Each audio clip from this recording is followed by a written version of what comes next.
السلام علیکم ورحمۃ اللہ وبرکاتہ. الحمد للہ وحدہ والصلاة والسلام علی من لا نبی بعدہ اما بعد فاعوذ باللہ من الشیطان الرجیم. بسم اللہ الرحمن الرحیم. الف لام میم احسب الناس ان يتركوا ان يقولوا آمنا وهم لا يفتنون الى آخر الآية. صدق الله العلي العظيم وصدق رسوله النبي الكريم ونحن على ذلك من الشاهدين والشاكرين. اللهم ألهمنا رشدنا وأعذنا من شرور أنفسنا. اللهم وفقنا لما تحب وترضى من القول والفعل والنية. رب اشرح لي صدري ويسر لي أمري واحلل عقدة من لساني يفقهوا قولي.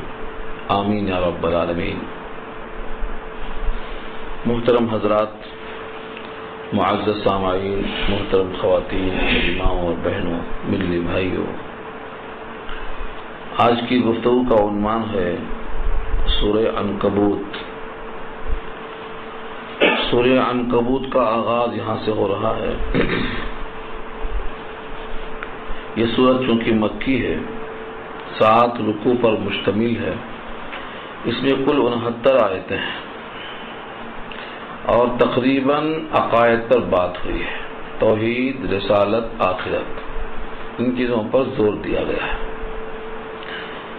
پہلا جو لفظ ہے الف لام میم، یہ حروف مقطعات میں سے ایک ہے، جس کے بارے میں بارہا آپ سن چکے ہیں. اللہ عالم بمرادہ بذالک.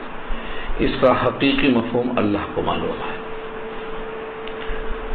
احسب الناس، کیا لوگوں نے گمان کر لیا ہے، ان یترکوا، کہ چھوڑ دیے جائیں گے، ان یقولوا، یہ کہ وہ لوگ کہہ رہے ہیں آمنا، ہم ایمان لے آئے، وہم لا یفتنون، اور وہ جانچے نہ جائیں گے، امتحان نہ لیا جائے گا. یعنی صرف اتنا کہہ دینے سے کیا چھوٹ جائیں گے کہ ہم مومن ہیں؟ کیا لوگوں کا گمان یہ ہے کہ دعوی ایمان کافی ہے ایمان لائے بغیر؟ ایک تو ہے ایمان لانا اور ایک ہے ایمان کا دعویٰ کرنا. ایمان کا دعویٰ کر دینا اگر کافی ہوتا تو قرآن کریم نے جگہ جگہ اس کی تردید نہ کی ہوتی. جتنے منافقین ہیں سب نے دعویٰ ایمان کیا، ہر ایک نے دعویٰ ایمان کیا، کلمہ زبان سے کہا. اور دیہاتیوں کا مقولہ اللہ نے خود نقل کیا ہے، سورہ حجرات میں آپ سن چکے ہیں. قالت الاعراب آمنا قل لم تؤمنوا ولكن قولوا اسلمنا ولما يدخل الايمان في قلوبكم. دیہاتیوں نے کہا کہ ہم ایمان لے آئے. اللہ نے کہا تم آمنا مت کہو، تم اسلمنا کہو. تم اسلام میں داخل ہوئے، ابھی تمہارے دل میں ایمان داخل نہیں ہوا. تو دعوی ایمان کافی نہیں ہے جب تک کہ دعوی ایمان حقیقی نہ ہو، یعنی واقعتاً اس کے دل میں ایمان داخل ہو. تو لوگوں کا گمان یہ ہے کہ صرف یہ کہہ دینے سے کہ ہم ایمان لے آئے، ان کو جانچا نہ جائے گا اور چھوڑ دیے جائیں گے، ان کے حق میں یہ کافی ہے. یہ کیوں کہا گیا؟ مکے میں مسلمانوں پر تکلیفیں ہیں. جو صحابہ ستائے گئے انہوں نے آ کر نبی صلی اللہ علیہ وسلم سے شکوہ کیا کہ مصیبتیں بہت بڑھ گئی ہیں. ایک ایک کو اذیتیں دی گئیں مختلف انداز سے. کسی کو چٹائی میں لپیٹ دیا گیا، دھواں دیا گیا، کسی کے گلے میں رسی ڈال دی گئی، گھسیٹا گیا. اور کتنے ایسے لوگ ہیں جن کو تپتی ہوئی ریت میں لٹا کر گرم پتھر رکھ دیا گیا. تو جب شکوہ کیا گیا نبی صلی اللہ علیہ وسلم کے پاس کہ اللہ سے دعا کر دیجئے کہ یہ مصیبتیں، پریشانیاں، اذیتیں کم ہو جائیں. خانہ کعبہ کی دیوار سے آپ ٹیکا لگائے بیٹھے تھے، دیوار سے ٹیکا لگانا چھوڑ دیا اور سیدھا بیٹھ گئے اور فرمایا تم ابھی سے گھبرا گئے. اس سے پہلے لوگوں کا حال یہ تھا کہ سختیاں اتنی تھیں کہ ان کو زمین کا گڑھا کھود کر ان میں زندہ ایک آدمی کو کھڑا کر دیا اور مٹی سے پاٹ دیا جاتا، صرف اوپر کا حصہ کھلا رکھتے، اب اس کے بعد اس کو آرے سے چیر دیا جاتا۔ لیکن اتنی سختی کے باوجود وہ اپنے جان دینے کو تیار ہونے کے باوجود ایمان نہیں چھوڑتے۔ بعض لوگوں کے لیے لوہے کی کنگھیاں بنائی گئیں اور ان کے جسم میں کنگھیاں پیوست کر دی گئی اور ایسا کھینچا گیا کہ رگ و ریشے اور پٹھے کٹتے چلے گئے۔ ان اذیتوں کو برداشت کیا انہوں نے، لیکن اسلام اور ایمان کو نہیں چھوڑا۔ کیا تم ابھی سے گھبرا گئے؟ نبی صلی اللہ علیہ وسلم نے صحابہ کو یہ تمام باتیں بتائیں، بخاری میں روایت تفصیل سے آئی ہے۔ اس زاویے میں آپ دیکھو کہ ان آیتوں میں کہا گیا ہے کہ آزمائش سے بہت زیادہ جب آزمائش بڑھ جاتی ہے تو انسان اگر ذرا برابر کمزوری ہے تو پھر اس میں مایوسی شروع ہو جاتی ہے۔ اسی لیے جتنے درجے کے لوگ ہیں ان کی آزمائش اسی درجے کی رکھا اللہ نے۔ سب سے سخت آزمائش انبیاء کی ہوئی، اور انبیاء میں بھی سب سے زیادہ سخت آزمائش سید الانبیاء کی ہوئی۔ آپ نے خود کہا کہ دنیا میں جتنے لوگوں کو تکلیفیں دی گئی ہیں ان میں سب سے زیادہ انبیاء کو دی گئی، اور انبیاء میں سب سے زیادہ مجھ کو دی گئی۔ اشد الناس بلاء الانبیاء الامثل فالامثل، جو جتنا زیادہ اللہ سے قریب ہے اتنا زیادہ اس پر آزمائش ہوگی۔ عام آدمی کی آزمائش کیا ہوگی؟ آدمی جب معیار قرب پر پہنچتا ہی نہیں ہے تو اس کی آزمائش بھی کم ہوتی ہے، تو انبیاء کی آزمائش زیادہ ہوگی۔ اس کے بعد اہل اللہ کی، مقربین کی۔ آپ کی آزمائش سب سے کم کیوں ہو رہی ہے؟ پھر بھی لوگ بابلا مچا رہے ہیں، بہت پکارا کر رہے ہیں۔ ان کی آزمائش کیا تھی؟ جسم سے جان جانا جو ان کے لیے آسان تھا، لیکن ایمان کو چھوڑنا مشکل تھا۔ اپنے بیٹے کو قتل کرنا، چچا بھتیجے کا مقابل میں تلوار لے کے نکلنا، گھر کو چھوڑ کے چلے جانا، یہ سب ان کے لیے آزمائش کی گئی اور سب کامیاب گزرے، لیکن کبھی بھی انہوں نے دین پر آنچ نہیں آنے دیا۔ تو جن لوگوں نے بھی اسلام کو قبول کیا لیکن آزمائشوں میں کھڑے نہیں ثابت ہوئے، ان کے لیے یہ سبق ہے کہ صرف آمنا کہہ دینا کافی نہیں ہے، بلکہ اس پر اترنا پڑے گا، اور جب تک دل کی گہرائیوں میں عظمت نہ ہو۔ ایک روایت کتاب الایمان کی ہے کہ آدمی کو ایمان کی حلاوت اس وقت تک نہیں ملے گی جب تک اس کے دل میں احساس نہ ہو جائے۔ کتنا سخت احساس کہ اگر کسی آدمی کو آگ میں ڈالا جا رہا ہے، زندہ آدمی کو، اور وہ آگ سے بچنے کے لیے جتنی طاقت لگاتا ہے، تڑپتا ہے، بھڑکتا ہے، چھڑانے کی کوشش کرتا ہے کہ میں کہیں آگ میں نہ ڈال دیا جاؤں، تو جتنا وہ تڑپتا ہے آگ سے بچنے کے لیے، جب تک اتنا نہ تڑپے جہنم سی آگ سے بچنے کے لیے، یعنی اپنے ایمان کو بچانے کے لیے، تب تک اس کو لذت نہیں ملے گی۔ تو آدمی ہر ماحول میں اپنے ایمان کو سب سے اہم شے سمجھ کر اس کو بچائے۔ یہ عنوان کے تحت آیتوں کو دیکھیے۔ احسب الناس، کیا لوگوں نے گمان کر لیا ہے، ان یترکوا، کیوں ہی چھوڑ دیے جائیں گے، ان یقولوا آمنا، یہ کہ وہ کہہ رہے ہیں ہم یقین کر لیے، ہم نے مان لیا، وہم لا یفتنون، اور وہ جانچے نہ جائیں گے، ان کی آزمائش نہ ہوگی، ان کو پرکھا نہ جائے گا۔ یعنی سوالیہ نشان ہے، صرف آمنا کہنا کافی نہیں ہے، اس کے بعد آزمائش ہوگی۔ اللہ کے علم میں ہر چیز ہے، لیکن اس علم الہی کو علم ظہور کی شکل دینا تاکہ نفس الامر میں معلوم ہو جائے کہ کون ثابت قدم ہے اور کون بھگوڑا ہے، کس کے دل میں کتنا ایمان کی حرارت ہے۔ اس لیے آگے فرمایا وَلَقَدْ فَتَنَّا الَّذِينَ مِن قَبْلِهِمْ، اور البتہ تحقیق ہم نے جانچا۔ فتنہ، فتنہ کے معنی آتے ہیں آزمائش کے اندر رکھ کر جانچنا۔ جب سونے کو پگھلایا جاتا ہے، پگھلانے کے بعد اس سونے کو پرکھا جاتا ہے، تو اب اس کا پگھلانا کیا ہے، یعنی اس کی حدت کو اتنا بڑھا دینا کہ اس میں سے کوئی چیز کھوٹ ہے تو نکل کے باہر آ جائے۔ یہی حال ہے، فتنہ کا مطلب ہم نے ان کو جانچا۔ اللہ کے پاس ہر چیز پہلے سے معلوم ہے، لیکن بندوں کے سامنے ظاہر کرنے کے لیے نفس الامر میں واقعاتی دنیا میں اس کو مشاہدہ کروایا جاتا ہے تاکہ معلوم ہو جائے کہ اس میں اپنے کون ہیں اور اپنے نہیں کون ہیں۔ اس لیے فرمایا جانچا، فتنا جانچا ہم نے، الذین من قبلہم ان لوگوں کو جو ان سے پہلے گزرے ہیں، یعنی قرآن کریم کے نزول سے پہلے جو گزرے ہیں ان کے احوال کو بتایا اللہ نے۔ فَلَيَعْلَمَنَّ اللَّهُ پس اللہ نے ضرور معلوم کر لیا، فَلَيَعْلَمَنَّ اللَّهُ آئندہ کے لیے ہے کہ اس آزمائش کے بعد جیسے ان کی آزمائش ہوئی کھرا کھوٹا سامنے آ گیا، ایسے یہاں بھی اللہ ضرور معلوم کریں گے۔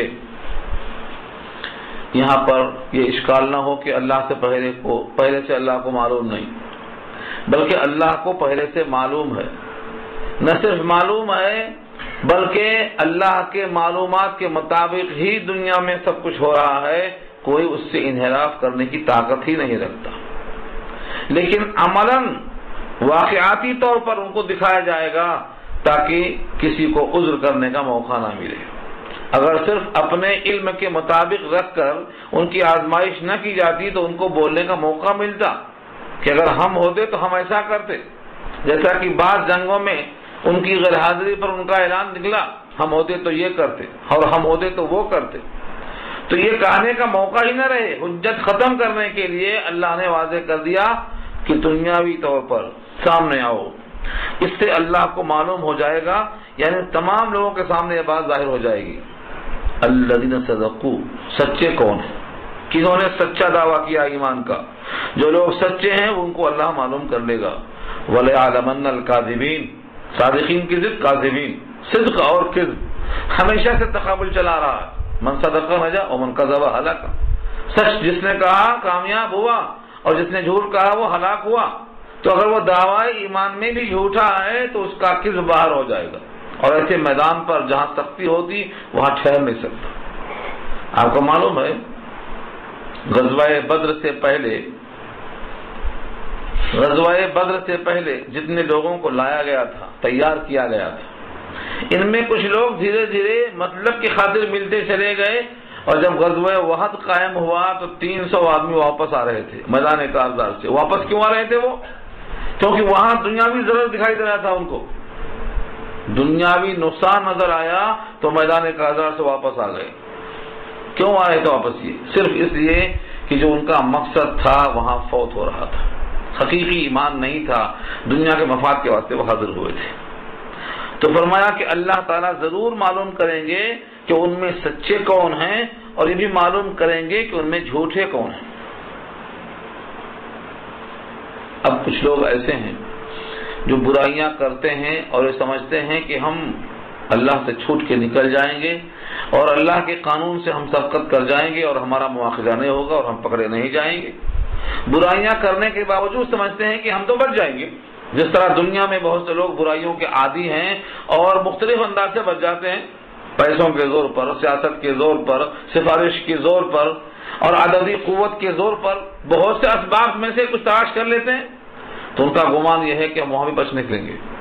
یہاں اللہ نے صاف صاف اعلان کر دیا، ام حسب الذین یعملون السیئات، کیا گمان کیا ہے ان لوگوں نے، کیا سمجھتے ہیں وہ لوگ جو برائیاں کرتے ہیں، یعملون السیئات، سیئات ان کی جمع سیئات برائیاں، ان یسبقونا کہ ہم سے سبقت کر جائیں گے، ان یسبقونا کہ وہ بچ کر ہم سے نکل جائیں گے۔ سبقت کرنے سے مراد یہ ہے کہ ہماری پکڑ سے باہر آ جائیں گے۔ سا برا ہے ما یحکمون وہ جو فیصلہ کر رہے ہیں، ما بمانا الذی جو کچھ وہ فیصلہ کر رہے ہیں وہ سب کا سب فیصلہ غلط ہے اور برا ہے، بس نکلنے کا کوئی راستہ نہیں، کوئی امکان نہیں۔ اس لیے دو راستے ہیں، اللہ کے پاس جانا ضرور ہے، اور یہ کوئی کہے کہ ہمارا جانا یقینی ہے یا نہیں ہے، اپنے یقین کے مطابق آدمی عمل کرتا ہے۔ تو جو بندے اللہ سے ملنے کا یقین کر چکے ہیں، اللہ کا یہ وعدہ ہے کہ ہماری ان سے ملاقات ضرور ہوگی۔ ملاقات کرنے کا جذبہ اور شوق جیسا ہوگا ویسے ہی آدمی محنت کرے گا۔ اس لیے آگے صاف صاف فرمایا من کان یرجو لقاء اللہ فإن اجل اللہ لآت، بے شک جو لوگ امید لگائے رکھتے ہیں، یرجو رجا سے، اور رجا کے معنی امید رکھنا، من کان یرجو لقاء اللہ، جو کوئی توقع رکھتا ہے اللہ کی ملاقات کی، امید لگا کے بیٹھا۔ اور کچھ لوگ نہیں، بہت سے لوگ ہیں جو اللہ سے ملاقات کی امید میں ہمیشہ اللہ کی یاد میں رطب اللسان ہوتے ہیں۔ اس واسطے کہا ہے کہ رطب اللسان، اللہ کی یاد میں ہمیشہ زبان تر بتر رہے، اتنا یاد ہو اللہ کی کہ تم کو لوگ دیوانہ کہیں، پاگل ہو گیا یہ، مجنون ہو گیا یہ، تم کو لوگ دیوانہ کہیں، اتنا اللہ کو یاد کرنے کا حکم دیا ہے۔ تو جو اللہ کی امید رکھتا ہے، یعنی اللہ کی ملاقات، اللہ کا اعلان ہے فإن اجل اللہ لآت، تو بے شک اللہ کی طرف سے اجل یعنی وعدہ مقررہ، لآت آ رہا ہے، آتن اس میں فاعل ہے، آنے والا ہے یعنی آ رہا، اور اس میں جو الف لام جو لگا ہوا ہے یہ لام تاکید کے لیے ہے، لآت ضرور آنے والا، اس میں کوئی شبہ نہیں۔ یہی مضمون حدیث میں آتا ہے من احب لقاء اللہ احب اللہ لقاءہ ومن کرہ لقاء اللہ کرہ اللہ لقاءہ، جو اللہ سے ملاقات کرنا چاہتا ہے اللہ بھی اس بندے سے ملنا چاہتے، اور جو اللہ سے ملاقات کو ناگوار سمجھتا ہے اللہ بھی اس بندے سے ملاقات کو ناگوار سمجھتے ہیں۔ تم محتاج ہو کر نہیں ملنا چاہتے تو وہ غنی ہو کر کیوں ملیں گے؟ تمہارے اندر سراپا احتیاج ہے اور تم بیزارگی ظاہر کرتے ہو، تو جو غنی ہے، سارے جہان سے بے نیاز ہے، اس کو تم سے ملنے کی کیا پڑی ہے، کیا حاجت ہے؟ تو اس آیت نے یہ صاف اعلان کر دیا کہ اللہ سے ملاقات کی امید رکھنا اس یقین کے ساتھ کہ وہ دن، وہ وقت، وہ وعدہ ضرور آنے والا ہے، یہ اصل ایمان ہے، یعنی آخرت پر۔ وَهُوَ السَّمِيعُ الْعَلِيمُ، اور وہ سننے والا، جاننے والا ہے۔ اللہ کی دو صفتیں بار بار کثرت سے آ رہی ہیں، سمیع، سننے والا، یعنی ساری کائنات میں جو بھی اللہ کو یاد کر رہا ہے یا اللہ سے مرادیں مانگتا ہے، اللہ کا لفظ زبان پہ لاتا ہے، اللہ سننے والے ہیں۔ ایسا نہیں کہ کل کے دن بول دیا میں تو اللہ کو بہت یاد کیا تھا، آپ نے سنا نہیں ہوگا۔ اللہ تعالیٰ کے لفظ سمیع اس صفت کو لانے سے یہ مقصد ہے کہ جو اللہ کی ملاقات کی امید رکھتا ہے اور اللہ کی یاد میں رطب اللسان ہوتا ہے، اور جس کا دل اللہ کی محبت سے لبریز ہوتا ہے، اللہ اس کے دل کی دھڑکن کو بھی سنتے۔ العلیم، جاننے والا ہے، کس کے دل میں کتنا اخلاص ہے، کتنا للہیت ہے، کتنا انابت ہے، کتنا رجوع ہے، اور کتنا وہ اللہ تعالیٰ سے قرب رکھتا ہے، یہ اللہ جانتے ہیں۔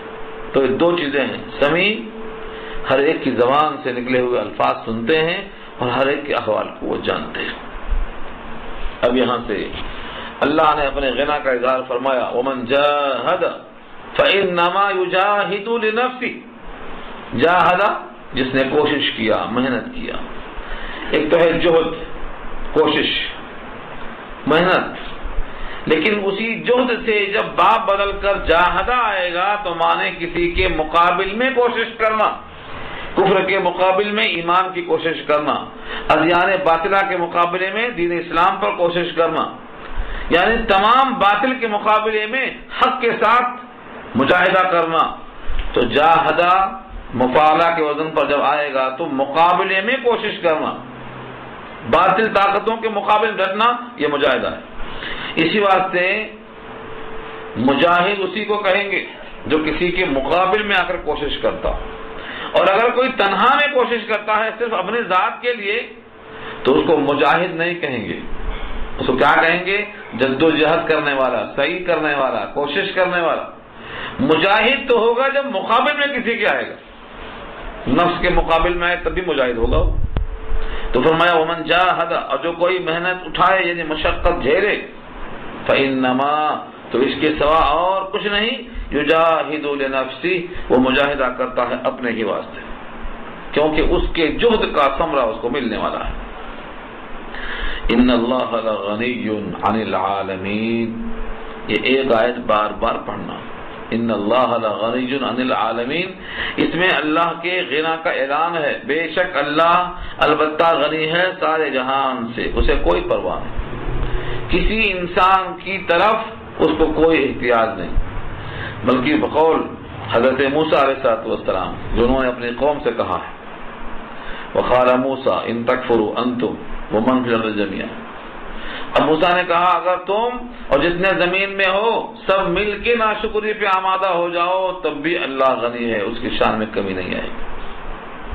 تو اللہ نے حضرت موسیٰ کا مقولہ نقل کیا ہے، تم سب مل کر بیزارگی کا اظہار کرو تو اللہ کی شان میں کمی نہیں آئے گی۔ تو اللہ اتنے غنی ہیں سارے جہان سے، سب اس کی طرف محتاج ہیں اور وہ کسی کی طرف محتاج نہیں ہے۔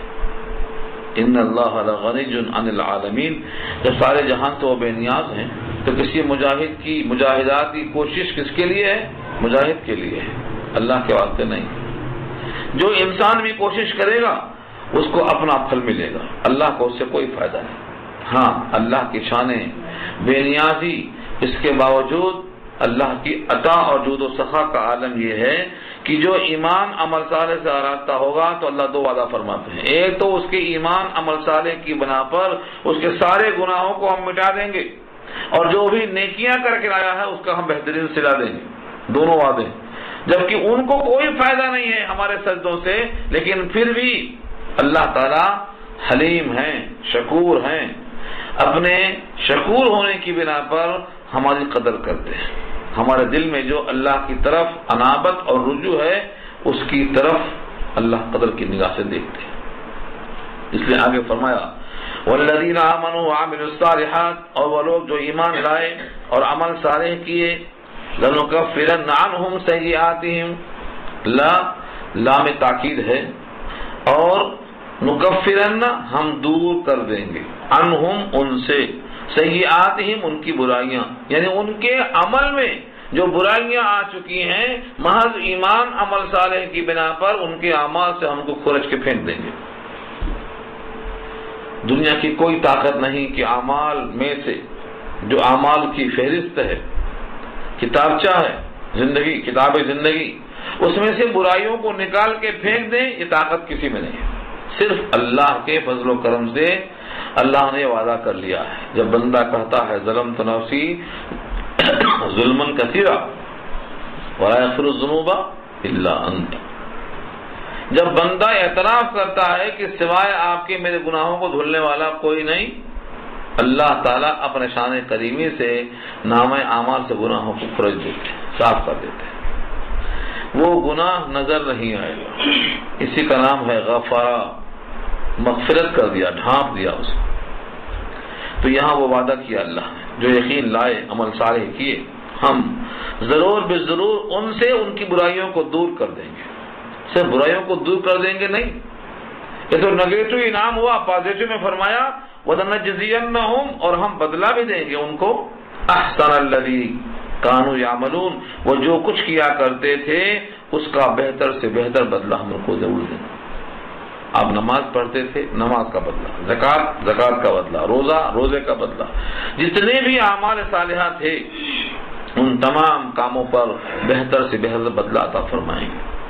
دنیا میں کوئی بھی نیک کام ضائع نہیں ہوگا، مومن کا ایمان ہونا چاہیے، مومن کا ایمان ہونا چاہیے کہ میرے کسی ایک ادنا سے ادنا عمل کو بھی اللہ ضائع نہیں کریں گے، یہاں تک کہ اگر کوئی آدمی تنکا نکال کے پھینکتا ہے مسجد صفائی کی نیت سے، ایک تنکا نکال کے پھینکتا ہے تو اس تنکے پر بھی اللہ کا اجر ہے، وعدہ کیا اللہ۔ اگر آپ کے پیشانی پر شکن آئی ہے کسی تکلیف کی بنیاد پر تو اس شکن کا بھی اللہ کے پاس اجر ہے۔ آپ کے دائیں جیب میں پیسہ ہے اور بائیں جیب میں آپ نے ہاتھ ڈالا اور وقتیہ آپ کو تکلیف ہوئی، مان خیال آیا کہ نہیں دائیں جیب میں ہے، پھر مل گیا، اس خفیف سے وقفے میں جو تکلیف ہوئی ہے اس جھٹکے پر ثواب رکھا اللہ۔ تو اللہ تعالیٰ نے یہ واضح پیغام دیا ہے کہ ہم ہر ایک نیکی کا بدلہ دیں گے۔ آج جو نیکیاں کرتے ہیں تو یوں ہی کر دیتے ہیں، ملا تو ملا نہیں تو کوئی بات نہیں، ایسا نہیں ہے، ملا تو ملا نہیں تو کوئی بات نہیں ہے، یہ ایمان کی کمزوری ہے۔ اللہ سے یہ امید رکھنا، آپ نے پڑھا ہوگا حدیث من قام ایمانو و احتساب، جو شب قدر میں یا رمضان میں ایمان کے ساتھ کھڑا ہو اور احتساب کیا ہے، ثواب کی امید پر کھڑا ہو۔ تو احتساب کے معنی کہتے ہیں ہمارے عمل پر اجر ملے گا، اس امید پہ کھڑا ہونا یہ احتساب ہے۔ تو چھوٹے چھوٹے عمل پر دل میں خیال آنا چاہیے، بلکہ یقین راسخ ہونا چاہیے کہ یہ میرا عمل ضائع نہیں ہوگا، میں یہ اللہ کی خاطر کر رہا ہوں، مجھے اس پر اللہ سے اجر لینا ہے، چھوٹے سے چھوٹے کام پر بھی۔ بعض دفعہ آپ کسی سے ملاقات کرتے ہیں، خندہ پیشانی، تو اس سے یہ نہ سمجھیں کہ خالی ملاقات ہوئی ہے، بلکہ اس ملاقات پر اللہ سے اجر ملنے کا وعدہ ہے۔ جب بندے دو مسلمان باہم ملتے ہیں خندہ پیشانی کے ساتھ، تو ان دونوں کے مصافحہ کرنے کے نتیجے میں ان کے گناہ پورے ایسے جھڑ جاتے ہیں جیسے پتجھڑ کے موسم میں پتے جھڑ جاتے ہیں۔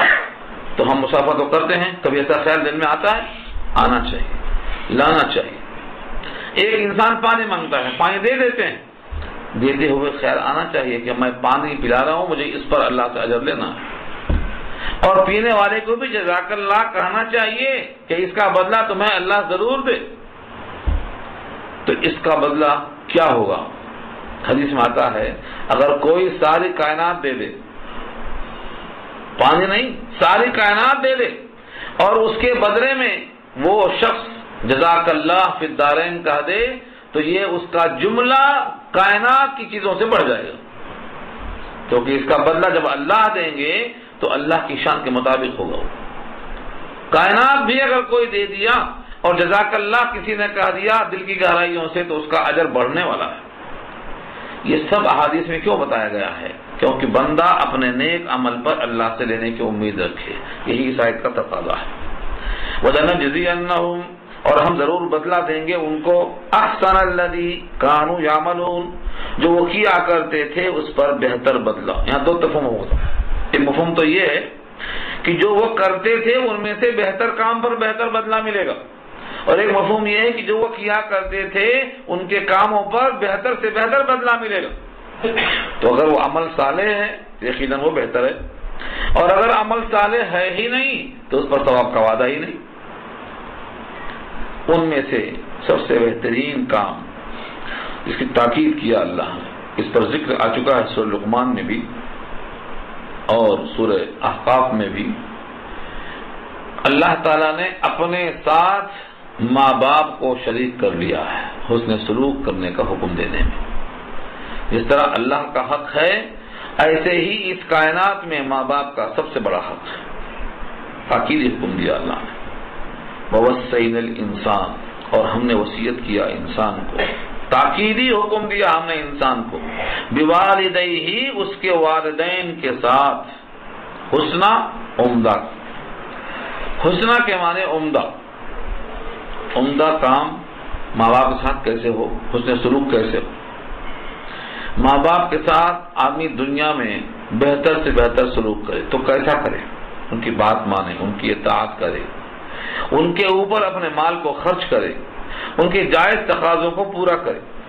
لیکن کبھی کبھی ماں باپ کافر ہوتے ہیں، مشرک ہوتے ہیں، یا مومن ہوتے ہیں لیکن جاہل اور نادان ہوتے ہیں، یا کبھی کبھی ایسا ہوتا ہے کہ غلط ماحول میں رہنے کی بنا پر ان کے عقیدے خراب ہوتے ہیں۔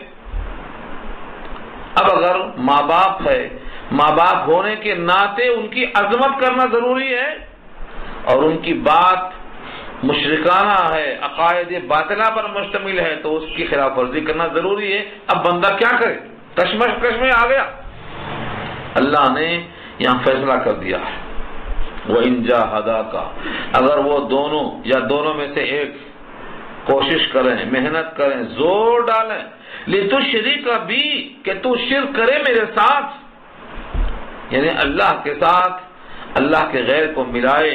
اور یہ زور کون دے رہا ہے؟ ماں باپ۔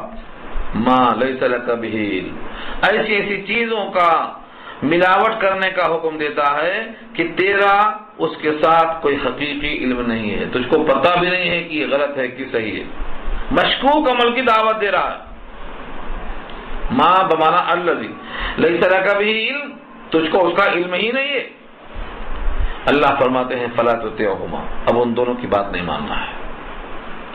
یہ مرحلہ یاد رہنا ضروری ہے، فلا تطیعہما، تم ان دونوں کی اطاعت مت کرو، ان کی بات مت مانو۔ اصل میں اس آیت کے پس منظر میں لکھا ہے ایک صحابی ہیں جن کا نام ہے حضرت سعد ابن ابی وقاص رضی اللہ تعالی عنہ. یہ ان 10 صحابہ میں سے ہیں جن کا نام آتا ہے کہ یہ عشرہ مبشرہ، زندہ جنتی، جن کو حضور نے کہا ہے جس کو دنیا ہی میں دیکھنا ہو جنتی وہ ان 10 کو دیکھ لے، اور ان کو نام لے کے بتایا حضور نے فردن فردن. ان میں سے ایک ہیں حضرت سعد ابن ابی وقاص رضی اللہ تعالی عنہ. ان کی والدہ تھی، ان کی والدہ مشرکہ تھی. اس والدہ سے ان کو بے انتہا محبت تھی. ظاہر یہ ہے کہ بہتوں کو ہوتی، لیکن کسی کو بہت زیادہ والدہ سے محبت ہوتی ہے بمقابلہ دوسروں کی. ان کی بات نہیں کاٹتے، ان کی ہر بات کو مانتے، ہر طرح ان کی خدمت کرتے. ان کی والدہ یہ بھی قریش کی تھی، ابو سفیان کی بیٹی ہیں. یہ ابو سفیان کی بیٹی ہیں. اب ظاہر یہ ہے کہ ان کو معلوم یہ ہو گیا کہ میرا بیٹا مسلمان ہو گیا ہے، تو ان کو بہت تکلیف ہو گئی. اس تکلیف کی وجہ سے وہ کافی پریشان تھی. اپنے بیٹے سے کہتی ہیں دیکھو تم اگر یہ چاہتے ہو کہ میں بھوکی پیاسی مر جاؤں تو تم مجھے مر جانے دو، اور اگر تم چاہتے ہو کہ میں کھا پی کے خوش رہوں تو تم اپنا پرانا دین قبول کر لو، اسلام سے ہٹ جاؤ. اگر تم اسلام سے نہیں ہٹو گے تو میں بھوک ہڑتال، کھانا پینا بند، میں کھاؤں گی نہ پیوں گی، مر جاؤں گی. اس وقت تک نہیں کھاؤں گی تا وقت کہ تم اسلام سے پھر نہ جاؤ. وہ بڑی کشمکش میں تھے. روایت میں یہ بھی ہے کہ ان کا 1 دن اور 1 رات بھوکی تھی بھی وہ، اور بعض روایت میں ہے 3 دن اور 3 رات گزر کے بھوکی تھی وہ. انہیں پر یہ آیت نازل ہوئی. جب یہ آیت نازل ہوئی سن کر کے پہنچے وہ اللہ کے پاس اور کہا دیکھو اماں جان تمہارے جسم میں 1 روح ہے، اگر تمہارے جسم میں 100 روحیں ہوتی اور ہر روح نکلتی جاتی اور میں مرتا ہوا دیکھتا تب بھی میں اپنے اسلام سے ایمان سے برگشتہ نہیں ہو سکتا. تمہیں مرنا ہے تو مرو اور جینا ہے تو جیو، میں ایمان سے انحراف نہیں کر سکتا. جب ان کا اتنا سخت لب و لہجہ دیکھا تو انہوں نے کھانا شروع کر دیا. آدمی کی جب امید ختم ہو جاتی ہے تو وہ آگے بڑھ جاتا ہے. جب تک امید تھی کہ میرا بیٹا میرے دباؤ میں آئے گا تب تک انہوں نے کوشش کر لیا. جب یہ واشگاف نعرہ سن لیا کہ تم کو جینا ہے تو جیو اور مرنا ہے تو مرو، میں اپنے ایمان سے برگشتہ نہیں ہو سکتا ہوں. تمہارے جسم میں تو 1 روح ہے، اگر بفرض محال 100 روحیں ہوتی اور 100 کے 100 نکلتی ہیں کہ بات دیگرے، اور ہر روح نکلنے پر تمہاری موت آتی اور میں دیکھتا تب بھی میں انحراف نہیں کر سکتا. یہ انہی کے بارے میں آیت نازل ہوئی ہے. اس کا صاف مطلب یہ نکلتا ہے کہ ماں باپ کی اطاعت کرنے کی ایک لمٹ ہے. مسلم میں روایت ہے ابو ہریرہ سے، اور انس کی روایت امام ابن ماجہ کی ہے، اور ان تمام کا حاصل یہی ہے کہ لا طاعت لمخلوق فی معصیۃ الخالق. جہاں خالق کی نافرمانی لازم آتی ہو وہاں کسی مخلوق کی اطاعت نہیں کی جائے گی، چاہے وہ ماں ہو، چاہے وہ باپ ہو، چاہے وہ استاد ہو، چاہے پڑوسی ہو، دنیا کا کوئی بھی انسان ہو. کسی انسان کی کوئی حیثیت نہیں ہے اللہ کے حکم کے مقابل میں. اور یہ حدیث کئی روایتوں سے آئی ہے. لا طاعت لمخلوق، کسی مخلوق کی اطاعت جائز نہیں فی معصیت الخالق، جہاں خالق کی نافرمانی لازم آتی تو صرف خالق کی بات چلے گی. یہاں اشارہ اسی کی طرف ہے. وَإِن جَاهَدَاكَ، اور اگر وہ کوشش کریں تیرے ساتھ تو اس پر زور دے، لی تاکہ تو شریک ابھی تو شریک کرے میرے ساتھ ماں ان چیزوں کو یا ایسی چیزوں کو لیس لک بہ علم کہ نہیں ہے تیرے لیے اس کے ساتھ کوئی صحیح علم، فلا تطعهما، تو تم اس کی اطاعت مت کرو، ان کی اطاعت مت کرو. الی مرجعکم فانبئکم بما کنتم تعملون، میری ہی طرف تمہارا لوٹنا ہے، میں تم کو بتلا دوں گا ان تمام کاموں کو جو تم کیا کرتے تھے، زندگی بھر میں جتنے کام تھے سب تم کو بتا دوں گا. میرے پاس تم کو آنا ہے، تمہارا ایک ایک عمل محفوظ کر رہا ہوں، سب تم کو دکھا دوں گا. اس کے بعد ان ایمان والوں کو خوشخبری ہے، بشارت ہے جو اپنے ایمان پر ڈٹے ہوئے رہے. اوپر بھی یہ بات کہی گئی تھی اوپر دوسرے انداز سے آئی تھی جہاد اور مجاہدے کی شکل میں، اور یہ آئی ہے اطاعت کی شکل میں، ماں باپ کے ساتھ حسن سلوک کی شکل میں۔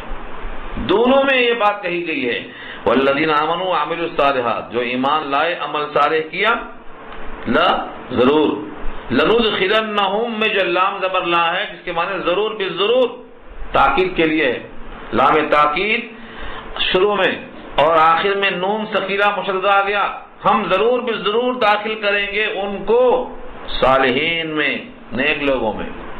معلوم یہ ہوا پہلے آدمی کو صالحین میں شامل ہونا ہے، فاسقین میں نہیں، کافرین میں نہیں، مشرکین میں نہیں۔ اسی لیے اللہ نے کہا ہے کونوا مع الصادقین، سچوں کے ساتھ رہو تب داخل ہوگے صالحین میں۔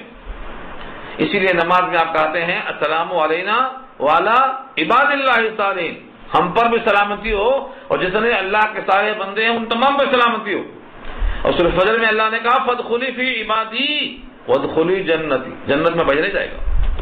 تو جنت میں داخلہ لینے کے لیے بھی پہلے صالحین میں جاؤ، کیونکہ صالحین کی ٹیم جائے گی، ہاں ہر ایک کے ساتھ ایک وفد ہوگا۔ وسیق الذین اتقوا ربهم الی الجنۃ زمرا، زمرا کے معنی ٹولی جائے گی، گروہ جائے گا، متقیوں کا گروہ جائے گا، نبیوں کا گروہ جائے گا، علماء کا گروہ جائے گا، صالحین کا گروہ جائے گا۔ تو پہلے صالحین میں شامل تو ہو، اسی لیے اللہ کا یہاں وعدہ ہے ہم اس کو ضرور داخل کریں گے صالحین میں، اور صالحین کے شامل ہونے کے بعد اب یہ پہنچیں گے اپنے مقام پر۔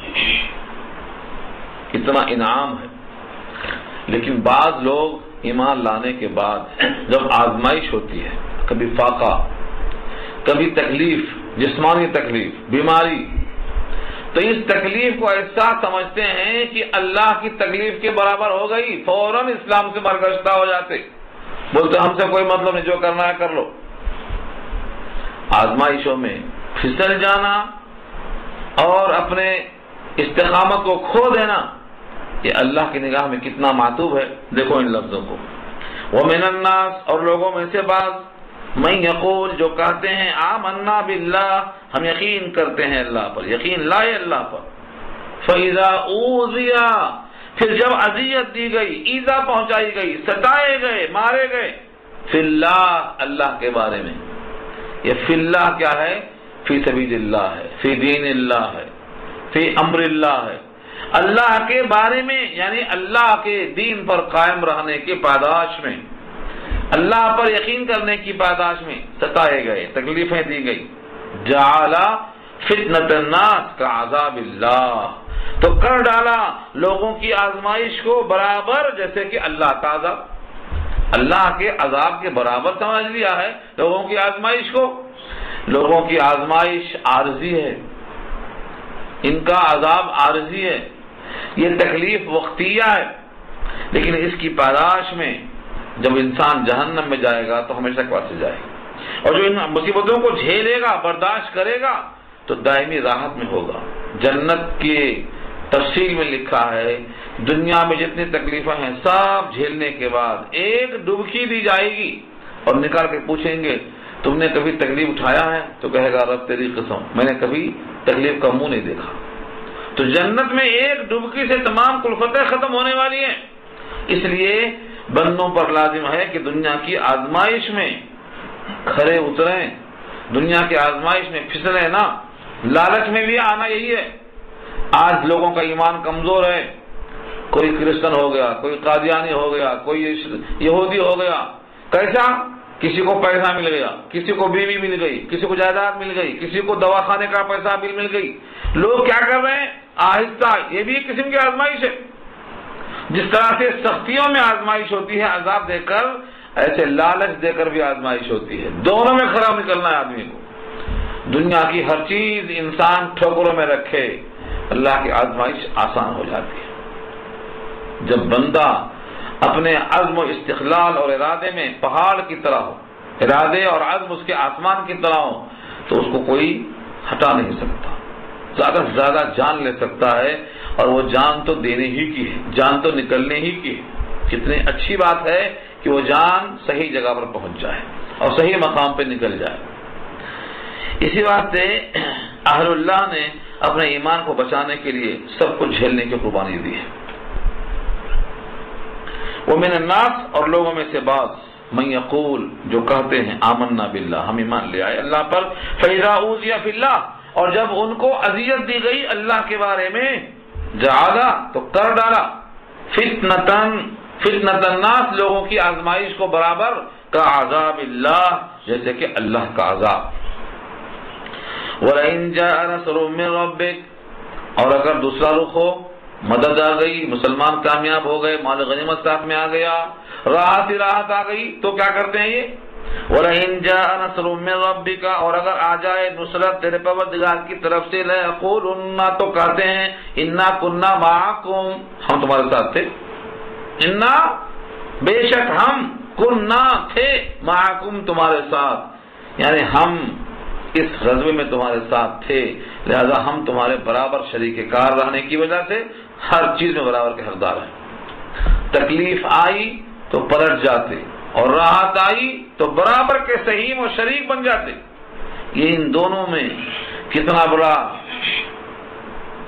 تفاوت پایا جاتا ہے اللہ فرماتے ہیں کیا ان کے خیال میں یہ بات آتی ہے کہ اللہ سینوں کے علم سے واقف نہیں اولیس اللہ بعالم بما فی صدور العالمین کیا نہیں جانتے ہیں اللہ ان تمام باتوں کو بہتر طور پر جو لوگوں کے سینوں میں ہے اگر لوگوں کے سینوں میں حقیقتاً محبت ہے ایمان کی تو چاہے تکلیف آئے چاہے راحت آئے دونوں صورتوں میں جو آنا چاہیے اللہ تعالیٰ کو ہر ایک کے سینوں کا پورا پورا علم ہے وہ علیم بذات الصدور یہ اللہ کی صفت ہے آگے سچ خود فرمایا کہ کس کے دل میں ایمان ہے اور کس کے دل میں نفاق ہے ہم اس کو رکھ کے چیک کر کے دیکھیں گے وَلَيَعْلَمَنَّ اللَّهُ الَّذِينَ آمَنُوا وَلَيَعْلَمَنَّ الْمُنَافِقِينَ البتہ ضرور اللہ جانیں گے ان کو جو ایمان والے ہیں اور ضرور جانیں گے ان کو جو نفاق والے دغاباز ہیں اور جانیں گے کا مطلب علم ظہور ہے واقعاتی دنیا میں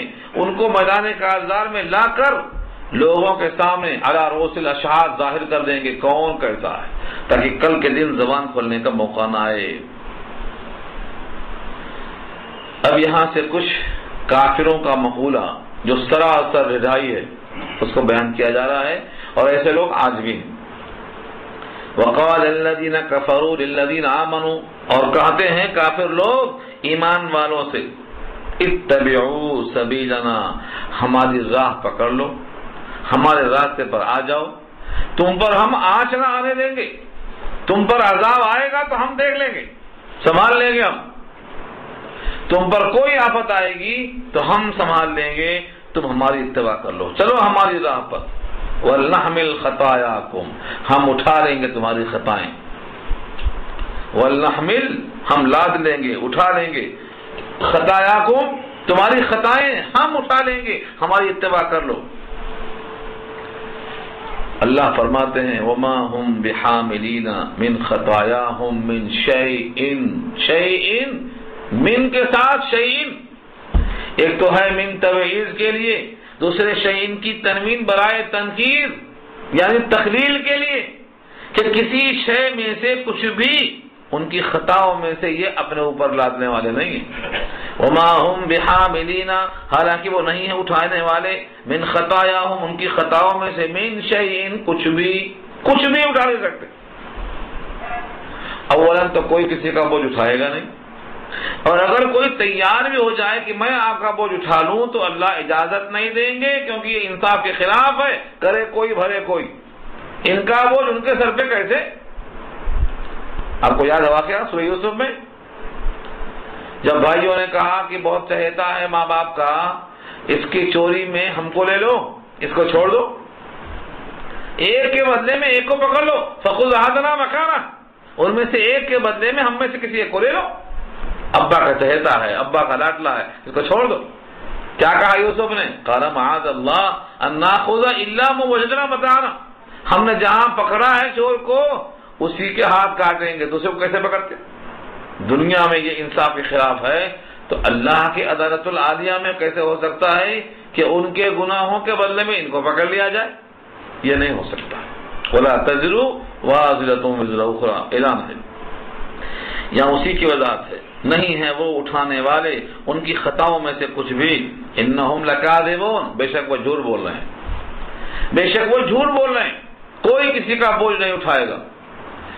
اس اعلان سے یہ بھی سمجھ لو کہ جتنے دنیا میں لوگ دعویٰ کرتے ہیں کسی کا بوجھ اٹھانے کے سلسلے میں، ہم دیکھ لیں گے، ہماری چٹھی لے کے چلے جانا اور ہمارا نام بتا دینا اور ہم وہاں پہنچ جائیں گے اور ہمارا نام پکار دینا، سب جھوٹے ہیں، انہم لکاذبون سے نکلتے ہیں، سب جھوٹے ہیں۔ کوئی شخص کسی کا گناہوں کا گٹھر اپنے سر پر لادنے والا نہیں۔ ہاں ایک شکل ہے اس کی، ایک شکل ضرور ہے۔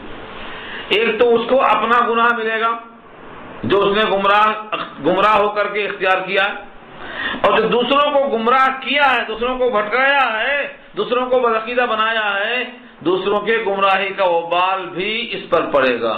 تو دوسروں کا عمل نہیں ہے، یہ بھی اس کا اپنا عمل ہے، اپنے گمراہی کا وبال، اور جن کو گمراہ کیا ہے ان کی گمراہی کا وبال ان کا عمل نہیں ہے، وہ گمراہ ہوئے ہیں اس کی وجہ سے، یہ بھی اس کا عمل ہے۔ یہ آگے کہا جا رہا ہے، ہاں یہ شکل ہے۔ وَلَا يَحْمِلُنَّ أَثْقَالَهُمْ، البتہ وہ اٹھائیں گے اپنے بوجھ کو، وَأَثْقَالًا مَعَ أَثْقَالِهِمْ، اثقال جمع ہے ثقل کی، ثقل کے معنی بوجھ، اپنا بھی بوجھ اٹھائیں گے اور اٹھائیں گے بوجھ اپنے بوجھ کے ساتھ اور بھی، یعنی جن کو بھٹکایا ہے ان تمام کا بوجھ ان کو اٹھانا پڑے گا، کیونکہ حدیث میں آتا ہے اور یہ روایت کئی مقام پہ آئی ہے، امام احمد کی روایت ہے، حاکم کی روایت ہے، لکھا ہے کہ جو شخص کسی برے کام کی بنیاد رکھے گا تو جتنے اس کام پر جائیں گے برائیاں کرنے والے، ان تمام کے گناہوں کو تولا جائے گا اور تنہا اس کے نام اعمال میں اتنا گناہ رکھا جائے گا، کیونکہ بانی ہے یہ۔ اور جس نے کسی اچھے کام کی بنیاد ڈالی، جتنے لوگ اس ڈگر پہ چلے، ان تمام کے برابر نہیں کیا، اس کو تنہا ملیں گی۔ من سن سنتا حسنتا فلہ اجرها واجر من عمل بها ولا ينقص من اجورهم شیئا، کمی نہیں کی، سب کے عمل کے برابر تنہا اس کو ملے گا اور کسی کے عمل میں کمی نہیں کی جائے گی۔ من سن سنتا سیئتا فعلیہا وزرها ووزر من عمل بها ولا ينقص من اوزارهم شیئا، کسی کے گناہوں میں سے کمی نہ ہوگی، جتنے بھٹکے ہیں ان تمام کی گمراہی کے بقدر ان پر لادا جائے گا۔ کیوں لادا جائے گا؟ کیونکہ یہ بھی ان کا عمل ہے، یہ بھی ان کا کرتوت ہے۔ اچھا کام کیا ہوتا تو اچھائیاں پھیلتی ہیں، برا کام کیا ہوتا برائیاں پھیلتی۔ اللہ نے شراب بیچنے کو کیوں منع کیا ہے؟ کیونکہ شراب بیچنے سے برائی پھیلے گی۔ شرابی کاروبار منع کیا ہے، لکھنے کو منع کیا، سودی کاروبار کو منع کیا ہے، ایک پر نہیں 10 پر لعنت ہے۔ 10 پر کیوں؟ یہ سب مل کے برائیوں کو فروغ دینے والے ہیں۔ تو جب کوئی انسان کسی کی گمراہی کا سبب بنتا ہے تو اس کے ساتھ یہ شرط لگا رکھی ہے اللہ نے، وہ اپنا بھی بوجھ اٹھائیں گے اور اپنے بوجھ کے ساتھ اور بھی اٹھائیں گے بوجھ جن کو گمراہ کر رکھا ہے۔ وَلَيُسْأَلُنَّ يَوْمَ الْقِيَامَةِ عَمَّا كَانُوا يَفْتَرُونَ، اور البتہ ضرور پوچھا جائے گا قیامت کے دن ان تمام کے بارے میں جو وہ جھوٹ گڑھ لیا کرتے تھے۔ عَمَّا كَانُوا يَفْتَرُونَ، جتنا جھوٹ گڑھتے تھے، جتنا جھوٹے دعوے کرتے تھے، جتنے جھوٹے وعدے کرتے تھے، جتنا لوگوں کو سبز باغ دکھاتے تھے، سب جھوٹے خواب دکھاتے تھے، یہ ساری گڑھی ہوئی باتوں کے بارے میں سوال کیا جائے گا۔ جھوٹی بات ایک نہ چلے گی، اس دن سچوں کا سچ نفع دے گا۔ یوم ینفع الصادقین صدقہم، سچوں کا صدق نفع دے گا اور جھوٹوں کا کذب ان کو ہلاک کرے گا۔ اس دن کا بات تذکرہ چل رہا ہے۔ تو اس آیت کا خلاصہ یہ نکلا کہ یہ دعویٰ جو کرتے ہیں کہ تمہارے بوجھ ہم اٹھا لیں گے، یہ جھوٹے ہیں، اٹھائیں گے نہیں۔ ہاں جن کو گمراہ کیا ہے، البتہ گمراہ ہونے والوں کے بقدر ان کو مزید گناہ ملے گا، یہ اپنا اٹھائیں گے بوجھ، اور نہ وہاں کوئی کسی کا بوجھ نہیں اٹھائے گا۔ بات ختم ہو گئی، رکوع مکمل ہو گیا، دعا کر لیجیے۔